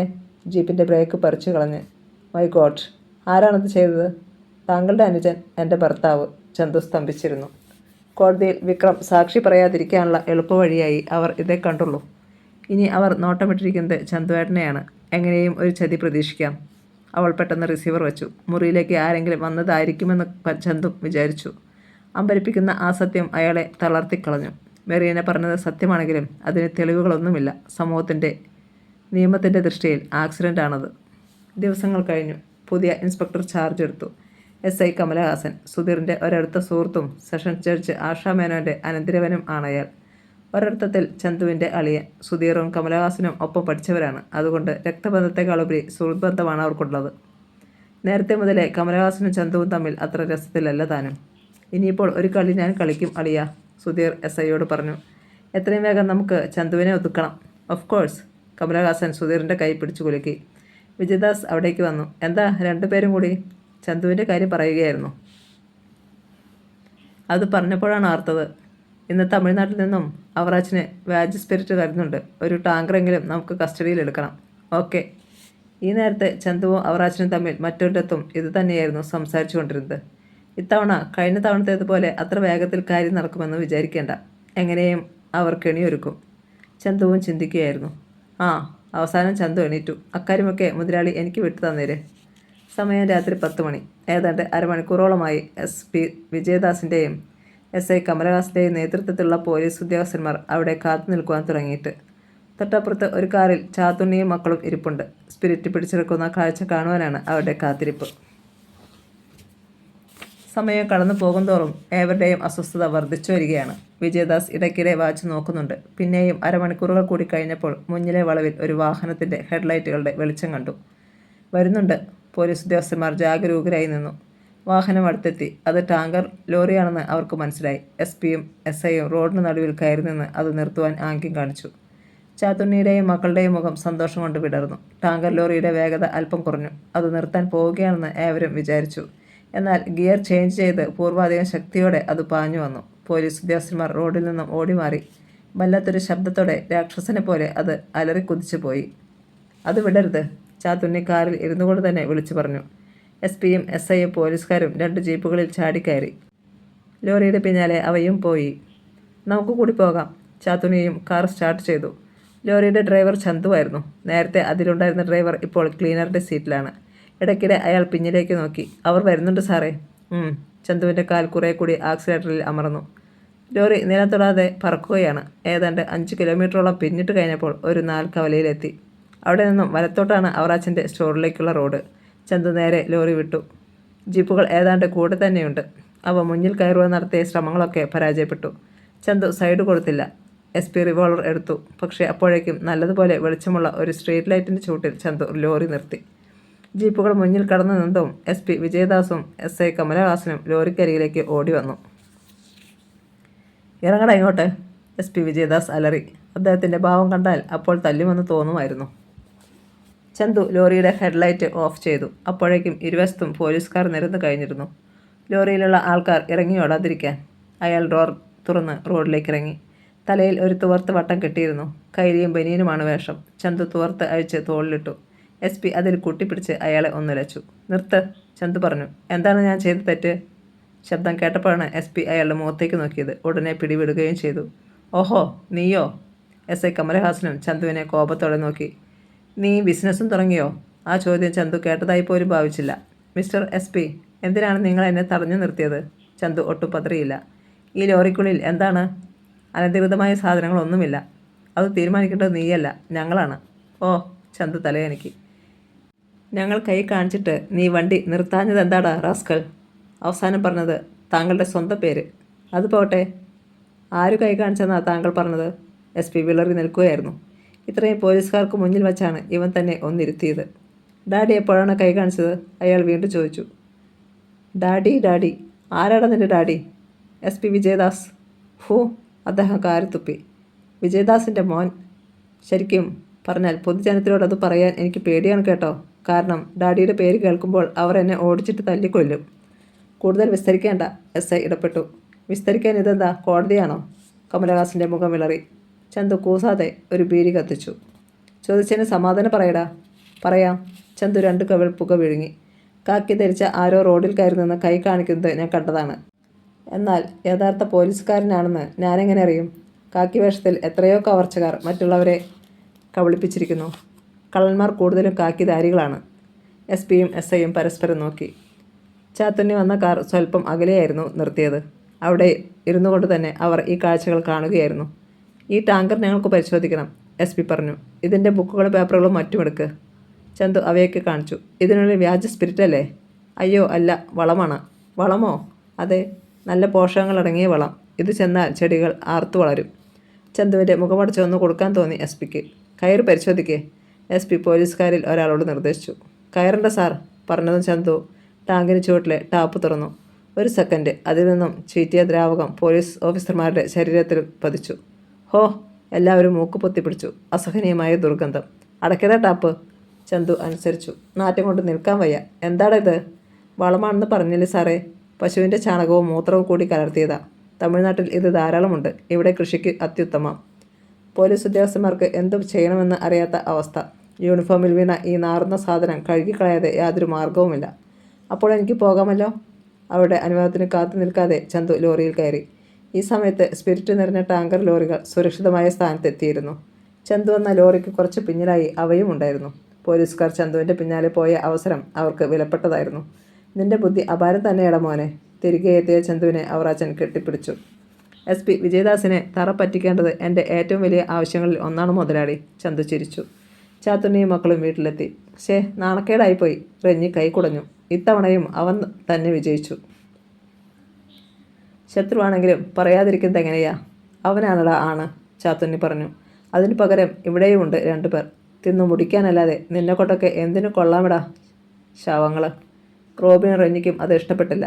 ഡാഡി വലിയ മിടുക്കനായിട്ട് പിന്നെന്താ അവനെ ഒതുക്കാത്തത്? ചാത്തുണ്ണി മക്കളെ തറപ്പിച്ചു നോക്കി. ഞാനത് ചെയ്യുമടാ, നീയൊക്കെ നോക്കിക്കോ. അവർക്കിടയിൽ അല്പനേരത്തെ മൗനം പരന്നു. ഒരു മാർഗമുണ്ട്, ചാത്തുണ്ണി തുടർന്നു. പിഴവ് പറ്റാതെ ചെയ്യാമെങ്കിൽ വിജയിക്കാം. ഡാഡി പറ. നാളെയാണ് ഭൈരവനും മറ്റും ജാമ്യത്തിലിറങ്ങുന്നത്. അതെങ്ങനെ അറിയും? കോടതി അവനെ റിമാൻഡിൽ വീണ്ടും വെച്ചാലോ? അതുണ്ടാവില്ല. അവനിറങ്ങിയാൽ പറയാം. ചാത്തുണ്ണി മക്കളോട് ഒരു പദ്ധതി വിശദീകരിച്ചു. അത് കേട്ടപ്പോൾ നല്ല മാർഗമാണെന്ന് അവർക്കും തോന്നി. റെഞ്ഞി ഉടൻ തന്നെ ഡോക്ടർ സുധീറിനെ ഫോണിൽ വിളിച്ച് സംഗതി അറിയിച്ചു. വണ്ടർഫുൾ, സുധീറിൻ്റെ അഭിനന്ദനം. ബാക്കി കാര്യങ്ങൾ എനിക്ക് വിട്ടു തന്നേരെ. ഓക്കെ. അടുത്ത ദിവസം പ്രതീക്ഷിച്ചതുപോലെ ഭൈരവനും മറ്റും കോടതി ജാമ്യം അനുവദിച്ചു. കോടതിയുടെ പരിസരത്ത് അവനെ കൊണ്ടുപോരുവാൻ ചാത്തുണ്ണിയുടെ ജീപ്പ് കാത്തുകിടപ്പുണ്ടായിരുന്നു. പോലീസ് നിങ്ങളെ ഉപദ്രവിച്ചോ ഭൈരവ? റോബിൻ തിരക്കി. ആ ഇൻസ്പെക്ടർ വിക്രം അവനെ ഒതുക്കി. ഞാൻ അറിഞ്ഞു. സംഗതി ഇങ്ങനെ തന്നെയാകുമെന്ന് ഞാനും കരുതി. പാലമുട്ടിൽ അയാൾ ജീപ്പ് നിർത്തി. എല്ലാവരും ഇറങ്ങി. റോബിൻ ഭൈരവനെ മാത്രം അടുത്ത് വിളിച്ചു. വൈകിട്ട് നീ വീട്ടിലേക്ക് വരണം. ചില അത്യാവശ്യ കാര്യങ്ങളുണ്ട്. വരാം. മറ്റാരോട് പറയണ്ട. ശരി മുതലാളി. ജീപ്പ് അകന്നുപോയി. സമയം രാത്രി 8 മണി. ചാത്തുണ്ണിയും മക്കളും ഭൈരവനെയും കാത്ത് ഗാർഡനിൽ ഇരിക്കുകയാണ്. നേരത്തെ കാറ്റ് വീശുന്നു. ചാത്തുണ്ണിയുടെ 2 കാറുകളും ജീപ്പും പോർച്ചിൽ കിടപ്പുണ്ട്. അവർക്ക് മുന്നിൽ വച്ചിരുന്ന ടീപ്പോയിൽ വിസ്കി കുപ്പി 3/4 ഭാഗത്തോളം തീർന്നിരിക്കുന്നു. ഒരു ഫുൾ ബോട്ടിൽ കൂടി എടുത്തുകൊണ്ടുവാടാ. ഭൈരവനും വേണമല്ലോ. അവശേഷിച്ചത് 3 ഗ്ലാസുകളിലേക്ക് പകർന്നുകൊണ്ട് ചാത്തുണ്ണി നിർദ്ദേശിച്ചു. റെന്നി അകത്തേക്ക് പോയി. ഒരു കുപ്പിയുമായി നിമിഷങ്ങൾക്കുള്ളിൽ മടങ്ങിയെത്തി. 9 മണി കഴിഞ്ഞപ്പോൾ ഭൈരവൻ എത്തി. ഞങ്ങൾ നിന്നെ കാത്തിരിക്കുകയായിരുന്നടാ. ചാത്തുണ്ണി പറഞ്ഞപ്പോൾ അയാൾ ഭവ്യതയോടെ ചിരിച്ചു. നിന്റെ കൂടെ ആരും വന്നില്ലേ? ഇല്ല. നന്നായി. റോബിൻ പുതിയ മദ്യക്കുപ്പിയെടുത്ത് അയാൾക്ക് നീട്ടി. കഴിക്ക്. ഭൈരവൻ കുപ്പി വാങ്ങി. അതിൻ്റെ അടപ്പ് കടിച്ചു തുറന്നു. പിന്നെ വായിലേക്ക് കമഴ്ത്തി. മൂവരും അത് നോക്കിയിരുന്നു. സോഡ കുടിക്കുന്നത് പോലെ കുപ്പിയിലെ പകുതിയിലധികം മദ്യം അകത്തായി കഴിഞ്ഞപ്പോൾ ഭൈരവൻ പുറം കൈക്കൊണ്ട് ചുണ്ടു തുടച്ചിട്ട് ടീപ്പോയിലെ പ്ലേറ്റിലിരുന്ന കശുവണ്ടിപ്പരിപ്പ് ഒരു പിടിവാരി വായിലിട്ടു ചവച്ചു. അനന്തരം ബാക്കി കൂടി അകത്താക്കിയിട്ട് കുപ്പി വലിച്ചെറിഞ്ഞു. മുതലാളി, വിളിപ്പിച്ചത് എന്തിനാണെന്ന് പറ. ഈ ഭൈരവൻ അത് പുല്ലുപോലെ സാധിച്ചു തരും. അയാളുടെ ശബ്ദം കുഴഞ്ഞു തുടങ്ങി. എനിക്കതറിയാം ഭൈരവ. ആ, ഭൈരവൻ നന്ദിയുള്ളവനാ. മുതലാളിക്ക് വേണ്ടി മരിക്കാനും ഞാൻ തയ്യാറാണ്. അതറിയാവുന്നത് കൊണ്ടല്ലേടാ നിന്നെ തന്നെ ഞങ്ങൾ വിളിച്ചത്. എന്താന്ന് വെച്ചാൽ പറഞ്ഞോ. ചന്തുവിനെ നമുക്ക് കൊടുക്കണം. അതിന് ഭൈരവൻ്റെ സഹായം വേണം. ഏത് തരം സഹായവും ഞാൻ ചെയ്യും. അതുമതി. റെന്നി എണീറ്റ് പിന്നിലേക്ക് മാറി. നിമിഷങ്ങൾക്കുള്ളിൽ ഒരു ഇരുമ്പ് കമ്പിയുമായി ഭൈരവൻ്റെ പിന്നിലെത്തി. ഒരു സെക്കൻഡ്. ഭൈരവൻ്റെ ശിരസിൽ കമ്പി ആഞ്ഞു പതിച്ചു. ഹാ! അയാൾ വായി തുറന്നപ്പോൾ റോബിൻ മുഖത്ത് കൈ അമർത്തി. ഭൈരവൻ്റെ ശിരസ് പൊട്ടിമലർന്നു. രക്തം ചീറ്റി ഒഴുകി. റോബിൻ പിടിവിട്ടു. അയാൾ തറയിൽ കിടന്നു പിടയാൻ തുടങ്ങി. റെന്നിയുടെ കയ്യിലെ ഇരുമ്പുപൊടി വീണ്ടും ഉയർന്നു താണു. നിമിഷങ്ങൾ. ഭൈരവൻ്റെ ചലനം നിലച്ചു. റോബിൻ ഉടനെ ഒരു വലിയ ചാക്കുകെട്ട് കൊണ്ടുവന്നു. മൂവരും കൂടി ശവശരീരം ചാക്കിനുള്ളിലാക്കിയിട്ട് മൂടിക്കെട്ടി. അനന്തരം അതെടുത്തുകൊണ്ട് ചെന്ന് ജീപ്പിൽ വെച്ചു. പൈപ്പ് തുറന്നിട്ട് ഹോസിൻ്റെ അഗ്രം വലിച്ചു കൊണ്ടുവന്ന് രക്തം പതിഞ്ഞ പുൽത്തകടിയിലേക്ക് വെള്ളം ചീറ്റിച്ചു. ചോര പുല്ലുകൾക്കിടയിൽ ലയിച്ചു. ആശ്വാസമായി. റെന്നി പിറുപിറുത്തു. അർദ്ധരാത്രി കഴിഞ്ഞു. അവർ അച്ഛൻ മുതലാളിയുടെ വീടിന് അല്പമകലെ ആ കറുത്ത ജീപ്പ് വന്നു നിന്നു. അതിൽ നിന്നിറങ്ങിയ റോബിനും റെന്നിയും കൂടി ഭൈരവൻ്റെ ശവശരീരം അടങ്ങിയ ചാക്കുകെട്ട് താങ്ങിക്കൊണ്ടുവന്നു. ഗേറ്റിൽ വാച്ചറുണ്ടെന്ന് കണ്ടപ്പോൾ മറ്റൊരു ഭാഗത്തുകൂടി ചാക്കുകെട്ട് മതിലിനുള്ളിലേക്കിട്ടു. അടുത്തെങ്ങും ആരുമില്ലെന്ന് ഉറപ്പാക്കിയിട്ട് അവരും മതിൽ ചാടിക്കടന്ന് അകത്തെത്തി. ചെടികളുടെ മറവ് പറ്റി അവർ ചാക്കുകെട്ടുമായി ഗസ്റ്റ് ഹൗസിന് മുന്നിലെത്തി. അവിടെ ചന്തു ഉപയോഗിക്കുന്ന വെളുത്ത അംബാസഡർ കാർ കിടപ്പുണ്ടായിരുന്നു. റോബിൻ ഡിക്കിയുടെ ഹാൻഡിലിൽ കൈവച്ചു. ഭാഗ്യം അത് പൂട്ടിയിരുന്നില്ല. ചാക്കുകെട്ട് അതിനുള്ളിലാക്കിയിട്ട് ഡിക്കി അടച്ചു. പിന്നെ വേഗത്തിൽ പിൻവാങ്ങി. വാച്ചർ ഗേറ്റിനരികിൽ ഒരു കസേരയിലിരുന്ന് പുകവലിക്കുന്നത് കണ്ടു. അവർ വന്ന ജീപ്പ് അകന്നുപോയി. അടുത്ത ദിവസം രാവിലെ 9 മണി. ചന്തു ഓഫീസിലേക്ക് പോവുകയായിരുന്നു. വഴിക്ക് വെച്ച് സബ് ഇൻസ്പെക്ടർ കമരഹാസൻ കാറിന് കൈ കാണിച്ചു. ഡ്രൈവർ കാർ നിർത്തി. ഇൻസ്പെക്ടർ കാറിനടുത്തേക്ക് വന്നു. അല്പമകലെ തങ്ങളുടെ കാറിനരികിൽ റോബിനും റെന്നിയും നിൽക്കുന്നത് ചന്തു കണ്ടു. എന്തു വേണം? അയാൾ തിരക്കി. നിങ്ങൾ പുറത്തേക്കൊന്നിറങ്ങൂ. ഞങ്ങൾക്ക് ഈ കാർ പരിശോധിക്കണം. ഡ്രൈവർ തിരിഞ്ഞ് ചന്തുവിനെ നോക്കി. പിന്നെ ഇരുവരും പുറത്തിറങ്ങി. സബ് ഇൻസ്പെക്ടർ കമലഹാസൻ്റെ മുഖത്ത് വിജയഭാവത്തിൽ ഒരു ചിരി വിടർന്നത് ചന്തു കണ്ടു. തൻ്റെ ശത്രുവിനെ മുട്ടുകുത്തിക്കുവാൻ ഇതാ ഒരു അവസരം. കമലഹാസൻ വിചാരിക്കുകയായിരുന്നു. ലോക്കപ്പിലിട്ട് ഇടിച്ച് ഇവൻ്റെ ചാറൂറ്റണം. എന്തിനാണ് ഇൻസ്പെക്ടർ എൻ്റെ കാർ പരിശോധിക്കുന്നത്? ചന്തു തിരക്കി. അതൊക്കെ മനസ്സിലാക്കി തരാം എന്ന് പറഞ്ഞാൽ പറ്റില്ല. അത് തീരുമാനിക്കുന്നത് താനല്ല. തൽക്കാലം അതെ. കാർ പരിശോധിക്കണമെങ്കിൽ അതിൻ്റെ തക്കതായ കാരണം എനിക്കറിഞ്ഞേ മതിയാകൂ. കമലഹാസൻ ചന്തുവിനെ തുറച്ചു നോക്കി. സംഗതി എന്താണെന്നറിയുവാൻ എന്ന വ്യാജേന റോബിനും റെന്നിയും അവിടേക്ക് വന്നു. എന്താ ഇൻസ്പെക്ടർ സാറേ പ്രശ്നം? ഈ കാർ പരിശോധിക്കുവാൻ പോകുകയാണ്. എന്തിന്? ഇതിനുള്ളിൽ ആരുടെയും ജഡം ഒളിപ്പിച്ച് കടത്തുകയാണെന്ന് പോലീസിന് അറിവ് കിട്ടിയിട്ടുണ്ട്. ജഡം? ചന്തുവിൽ ഞെട്ടലുണ്ടായി. യെസ്. കമലഹാസൻ മുച്ചാൻ വടികൊണ്ട് ചന്തുവിനെ നീക്കി നിർത്തി. നോ, ഇതിനുള്ളിൽ ശവശരീരമില്ല. ഞാൻ ആരെയും കൊന്നിട്ടില്ല. ചന്തുവിൻ്റെ അമ്പരപ്പ് കണ്ടപ്പോൾ മറ്റുള്ളവർക്ക് ഹരമായി. അതൊക്കെ ഇപ്പോൾ ഞാൻ തെളിയിക്കാം. ഇൻസ്പെക്ടർ കാറിൻ്റെ പിൻഭാഗത്തെത്തി. ഡിക്കി തുറക്ക്. കമലഹാസൻ ഹെഡ് കോൺസ്റ്റബിളിന് നിർദ്ദേശം നൽകി. അയാൾ ഡിക്കി തുറക്കുന്നത് മിടിക്കുന്ന ഹൃദയത്തോടെ ചന്തു നോക്കി നിന്നു. ഡിക്കിയിൽ ഒരു ചാക്കുകെട്ട്. എന്താണ് ഇത്? കമലഹാസൻ തിരക്കി. ചന്തുവിൻ്റെ മുഖം വിളറി വെളുത്തു. ഇത് റോബിനും റെന്നിയും സന്തോഷം ഉള്ളിലൊതുക്കി. ചന്തുവിൻ്റെ ഡ്രൈവറുടെ ശരീരം വിറച്ചു. ആരുടെ ശവശരീരമാണുണ്ടായത്? എനിക്കറിയില്ല. ആഹാ, നിന്നെ കൊണ്ട് പറയിപ്പിക്കാമെന്ന് ഞാനൊന്ന് നോക്കട്ടെടാ. കമലഹാസൻ ചന്തുവിൻ്റെ ഷർട്ടിൽ കുത്തിപ്പിടിച്ചു. ഇൻസ്പെക്ടർ പിടിവിട്, ചന്തു പറഞ്ഞു. ഇല്ലെങ്കിൽ ഛീ, അയാൾ ആ കൈ തട്ടി മാറ്റി. Rascal, you are under arrest. എന്തിന്? ബ്ലഡി.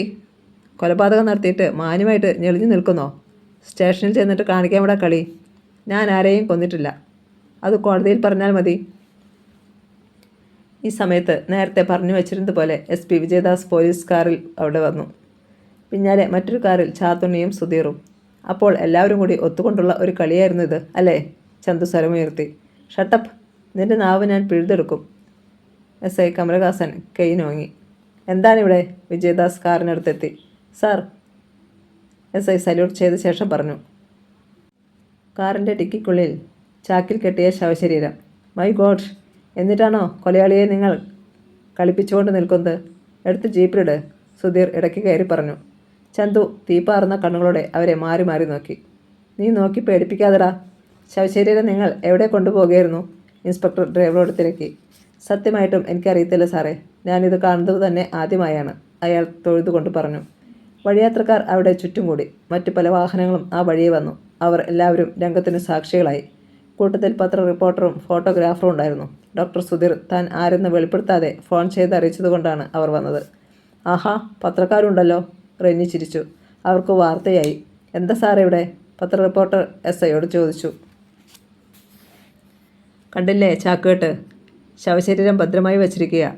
എങ്കിൽ മൂടിയൊന്ന് അഴിച്ചാൽ ആരുടേതെന്ന് അറിയാമായിരുന്നു. ഫോട്ടോയും എടുക്കാം. ഫോട്ടോഗ്രാഫർ തയ്യാറായി. ചാക്കഴിക്ക്, SP ഹെഡ് കോൺസ്റ്റബിളിന് നിർദ്ദേശം കൊടുത്തു. അയാൾ മെല്ലെ അതഴിച്ചു. ആകാംക്ഷജനകമായ കണ്ണുകൾ അതിൽ തറഞ്ഞു നിന്നു. അവസാനം മൂടി അഴിഞ്ഞു. HC അത് ഇരുവശത്തേക്കും അകറ്റി. ഏവരുടെയും കണ്ടത്തിൽ നിന്നും ശബ്ദമുയർന്നു. ഫോട്ടോഗ്രാഫർമാരുടെ ക്യാമറ മിന്നി. SPയും SIയും ചാത്തുണ്ണിയും ഡോക്ടർ സുധീറും മറ്റും വീഴ്ച നിന്നു.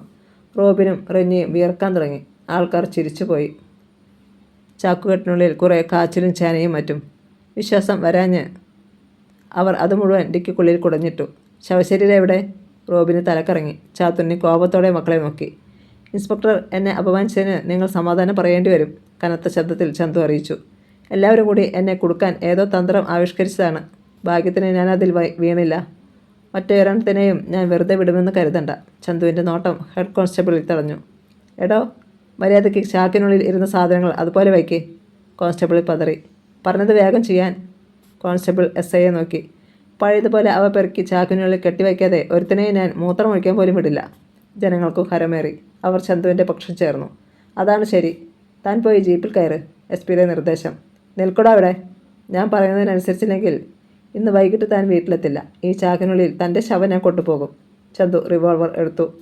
കോൺസ്റ്റബിൾ അങ്ങനെ ചെയ്താൽ അത് പോലീസ് ഡിപ്പാർട്ട്മെൻറ്റിന് തന്നെ നാണക്കേടാകും, പ്രത്യേകിച്ചും SPയും സമീപത്തുള്ളപ്പോൾ. ചന്തു, പത്രപ്രതിനിധിയും മറ്റും അയാളെ തടഞ്ഞു. പോലീസ് ഉദ്യോഗസ്ഥന്മാർക്ക് എന്തും ആകാവുന്ന ഒരു സാഹചര്യമാണിവിടെ. തൽക്കാലം ക്ഷമിക്കുക. അവർക്ക് ഇൻഫർമേഷൻ കിട്ടിയത് കൊണ്ടല്ലേ ഇങ്ങനെയൊക്കെ ചെയ്തത്. പ്രത്യേകിച്ച് ഇൻഫർമേഷൻ ആവശ്യമൊന്നുമില്ല. അവർ എല്ലാവരും കൂടി അറിഞ്ഞുകൊണ്ട് തന്നെ നടത്തിയതാണിത്. ആയിരിക്കാം, അല്ലായിരിക്കാം. ഏതായാലും ചന്തു ഇത്തവണ ക്ഷമിക്കണം. ശരി. അവസാനം അയാൾ സമ്മതിച്ചു. ഒരു പോലീസ് ജീപ്പ് കൂടി വന്നു. CI സത്യരാജ് വേഗത്തിൽ നടന്നെത്തി SPക്ക് സല്യൂട്ട് നൽകി. സാർ, എന്താ വിശേഷിച്ച്? സത്യരാജ് ചുറ്റും നോക്കിയിട്ട് റോബിനും റെന്നിയെയും വന്ന കാറിന് നേരെ കൈ ചൂണ്ടി. ആ കാറിൻ്റെ ഡിക്കിയിൽ നിയമവിരുദ്ധമായി എന്തോ ഉണ്ടെന്ന് സ്റ്റേഷനിൽ ഫോൺ വന്നു. അത് ഞങ്ങളുടെ കാറാണ്. റോബിൻ മുന്നോട്ട് നീങ്ങി നിന്നു. അതിനുള്ളിൽ അങ്ങനെ ഒന്നുമില്ല. അത് പറ്റില്ല, കാർ പരിശോധിക്കണം. ചന്തു ഇടപെട്ടു. ഫോൺ വന്നതിൽ കഴമ്പുണ്ടോ എന്ന് ഞങ്ങൾക്കൊന്നറിയണം. SP ധർമ്മസങ്കടത്തിലായി. ഇത്രയും ആൾക്കാരുടെ മുന്നിൽ വെച്ച് പറ്റില്ലെന്ന് പറഞ്ഞാൽ നാളത്തെ പത്രത്തിൽ അതായിരിക്കും പ്രധാന വാർത്ത. ശരി, SP സമ്മതിച്ചു. എല്ലാവരും ആ കാറിനടുത്തേക്ക് നീങ്ങി. ഡിക്കി തുറക്കപ്പെട്ടു. അതാ ഒരു ചാക്കുകെട്ട്. ക്യാമറ മിന്നി. റോബിൻ്റെയും റെന്നിയുടെയും കണ്ണുകളിൽ ഇരുട്ട് കയറി.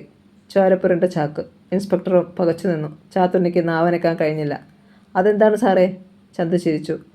മൂടി അഴിക്കപ്പെട്ടു. ഒരു ശവശരീരം. റോബിൻ വിസ്മയിച്ചു. ചന്തുവിൻ്റെ കാറിൽ തങ്ങൾ കൊണ്ടുവച്ച ശവം. ഇൻസ്പെക്ടർ, ഇതാണ് ശവശരീരം, മനസ്സിലായല്ലോ? ചന്തു ചിരിച്ചു. ഏവരും ശവത്തിൻ്റെ മുഖം കണ്ടു. ഭൈരവൻ. എന്താണ് സാർ കൊലയാളികളെ അറസ്റ്റ് ചെയ്യാത്തത്? അത് ആരാണെന്നറിയാതെ? റോബിനും റെന്നിയും. അല്ലാതാര്? അല്ല, ഇത് ചതിയാണ്. റെന്നി നിലവിളിച്ചു പോയി. അതൊക്കെ കോടതി തീരുമാനിച്ചുകൊള്ളും. ചന്തു കണ്ണിറുക്കി. പോലീസിന് അവരെ അറസ്റ്റ് ചെയ്യാതെ നിവർത്തിയില്ലായിരുന്നു. സാർ, ഇതാരോ കൊണ്ടുവന്നു വച്ചതാണ്. ജീപ്പിലേക്ക് കയറുമ്പോൾ റോബിൻ പറഞ്ഞു. അത് ശരിയായിരിക്കാം. ആരും കൊണ്ടുവയ്ക്കാതെ ശവശരീരം നടന്നു വരില്ലല്ലോ. കാർ പോലീസ് കസ്റ്റഡിയിലെടുത്തു. ഇൻക്വസ്റ്റ് തയ്യാറാക്കി. ചാത്തുണ്ണിയും സുധീറും SP-യുമൊക്കെ സ്ഥലം വിട്ടു. നമുക്ക് പോകാം. ചന്തു കാറിൽ കയറി. ഡ്രൈവർ അത് സ്റ്റാർട്ട് ചെയ്തു. എനിക്കൊന്നും മനസ്സിലാകുന്നില്ല സാറേ, അയാൾ പറഞ്ഞു. ചന്തു ചിരിക്കുന്നതിനിടയിൽ ഓർത്തു, തലേന്ന് രാത്രിയിൽ ഓഫീസിൽ നിന്നും മടങ്ങി വരുന്ന വഴിക്ക് പാലമുട്ടിൽ വെച്ച് കുമാറിനെ കണ്ടിരുന്നു. ഭൈരവനും മറ്റും ജാമ്യത്തിലിറങ്ങിയെന്നും റോബിനാണ് അവരെ പാലമുട്ടിൽ കൊണ്ടുവിട്ടതെന്നും പിന്നീട് അയാളും ചാത്തുണ്ണിയും തമ്മിൽ രഹസ്യമായി സംസാരിച്ചെന്നും മറ്റും കുമാർ ചന്തുവിനെ അറിയിച്ചിരുന്നു. തനിക്കെതിരെ എന്തെങ്കിലും കെണിയൊരുക്കുന്നതിനായിരിക്കും അവർ എന്ന് ചന്തു ഊഹിച്ചു. വഴിക്ക് വെച്ച് ഒരാക്രമണം അയാൾ പ്രതീക്ഷിച്ചിരുന്നു. അതുണ്ടാകാഞ്ഞപ്പോൾ രാത്രിയിൽ ഒരു കരുതൽ നല്ലതാണെന്ന് തോന്നി.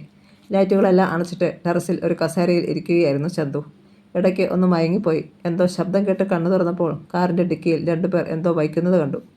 ശബ്ദമുണ്ടാക്കാതെ താഴെയിറങ്ങി അവരെ പിന്തുടർന്നു. അവർ ആരെന്ന് മനസ്സിലാക്കിയിട്ട് തിരികെ വന്ന് ഡിക്കി തുറന്നു നോക്കി. അതിനുള്ളിൽ എന്താണെന്നും അവരുടെ ലക്ഷ്യമെന്താണെന്നും മനസ്സിലാക്കി. പിന്നെ കാറിൽ അപ്പോൾ തന്നെ പുറപ്പെട്ടു ചാത്തുണ്ണിയുടെ വീട്ടിലേക്ക്. ആരും അറിയാതെ ചാക്കുകെട്ട് ചാത്തുണ്ണിയുടെ അംബാസഡർ കാറിൻ്റെ ഡിക്കിയിലാക്കി. പോലീസുകാർ തൻ്റെ കാർ തടയുമെന്ന് അറിയാമായിരുന്നതിനാൽ ഡിക്കി ശരിക്ക് കഴുകിയതിന് ശേഷം ഒരു ചാക്കിൽ കാച്ചിലും ചേനയും നിറച്ചു വെച്ചു. ചക്കിന് വെച്ചത് കൊക്കിന് എന്നതുപോലെയായി റോബിനും റെന്നിയും. അത്ര വേഗത്തിൽ അവർക്ക് ഊരിപ്പോരാൻ കഴിയില്ലെന്ന് ചന്തുവിന് അറിയാമായിരുന്നു. മാത്രമല്ല, തൻ്റെ വീട്ടുകാരാണ് തന്നെ കൂടുതൽ ദ്രോഹിക്കുന്നതെന്ന് ഓർത്തപ്പോൾ ചന്തുവിന് കലി കയറി. തന്നെ തകർക്കുന്നതിന് അവർ തങ്ങളുടെ ശത്രുക്കൾക്ക് കൂട്ടുനിൽക്കുകയാണ്. ഈ കളി അവസാനിപ്പിച്ചേ പറ്റൂ. അന്ന് വൈകിട്ട് ചന്തു തനിയെ ഡ്രൈവ് ചെയ്ത് തൻ്റെ വീട്ടിലേക്ക് പോയി. ഗേറ്റ് കടന്നപ്പോഴേ അകത്ത് കാറുകൾ കണ്ടു. ഡാഡിയും മമ്മിയും സ്ഥലത്തുണ്ട്. കാർ നിർത്തിയിട്ട് ചന്തു സിറ്റൗട്ടിൽ കടന്നപ്പോൾ അകത്ത് ഒരു പൊട്ടിച്ചിരി കേട്ടു. പകുതി തുറന്നു കിടന്നിരുന്ന വാതിലിലൂടെ അയാൾ അകത്തേക്ക് നോക്കി. SP വിജയദാസും ജഡ്ജി ആഷാമേനനും ഡോക്ടർ സുധീറും. അവർ ഏതോ വലിയ തമാശ പറയുകയാണെന്ന് തോന്നി. അയാൾ വാതിൽക്കലെത്തി.